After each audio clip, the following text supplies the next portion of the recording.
Mr. Nowski here, ready to tell you about Guatemala. All right, well, why are we learning about Guatemala? Well, they have some cool art, and I'm going to tell you a little bit about the country first so you can understand the artwork that they made. Let's get started. Guatemala is a country that is located in Central America. Uh, Guatemala is bordered by Mexico, Honduras, El Salvador, and then to the right, there's the Caribbean Sea, and to the left, there's the Pacific Ocean. You can kind of see there's the United States, that's Florida. So very tropical climate, if you can tell that it is south of Florida.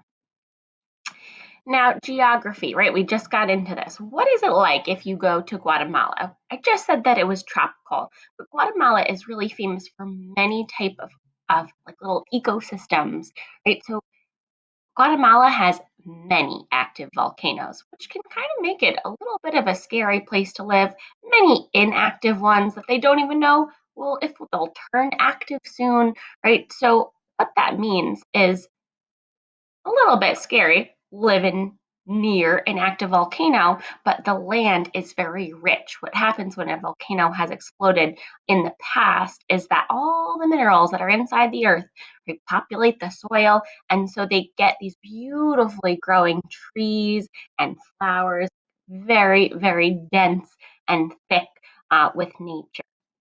So again, volcanoes, forest, more like a rainforest if you want to think about it, right? A tropical kind of forest. And then, of course, they have little pockets of cities. All right, so how did this place come to be? Starting in 1000 BC, that's like a very long time ago. This is like ancient, right? This is like how we talk about ancient Greece, right? We're talking about like the ancient Mayans that lived in communities all over Guatemala. They were famous. They are super famous still because they built these cool temples. They created an alphabet and number system. This alphabet system, that was actually one of the first alphabet systems that's more similar to ours, like how, I don't know, these little pictures communicated a sound instead of a meaning, right? So that's like you think about A, B, C, D, I can't read it, of course. And they also came up with the concept of zero. Like before that, like no one really thought about it officially, which is pretty cool. They also mapped the sky, right? So they were like all into astronomy. And then I think the weirdest thing about the Mayans is they like kind of randomly disappeared for a while. No one knows where they went, like the temples were abandoned, still a mystery for today. Okay, now sounds like this like beautiful place to live, right? It's like a forest, it's a rainforest, it's tropical. You have the sea and the ocean next to you, but it was not always the perfect place to live. They went through a lot of changes in their political role. So if you go back to the ancient times, they started with the Mayans living there, and then one day, the Spanish came over.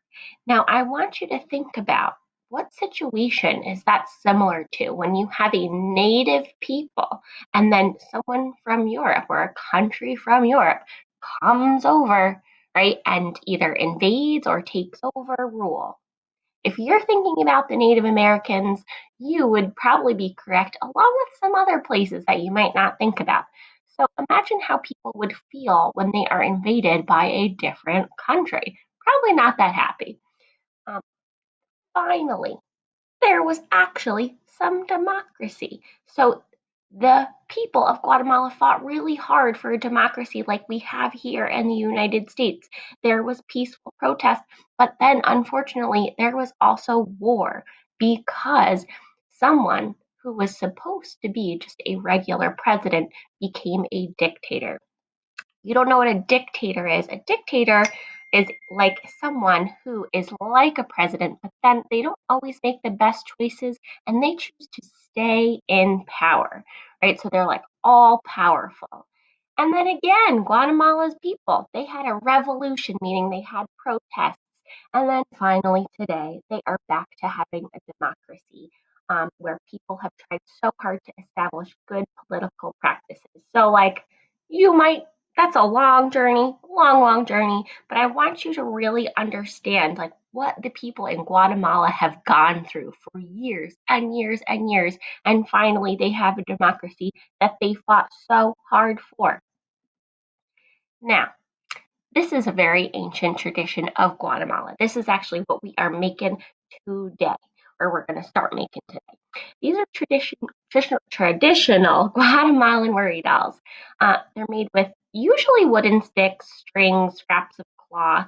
We're going to be making ours with pipe cleaners and yarn and then some decorations. Don't worry, we're just going to start off with the pipe cleaners. Now, the legend of the worry doll. If you can imagine all these things going on in Guatemala, they had volcanoes. Because they have volcanoes, they actually have earthquakes all the time.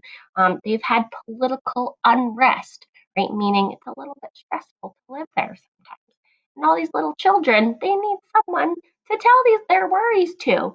So the Guatemalan people have invented the worry doll. So the legend of the worry doll.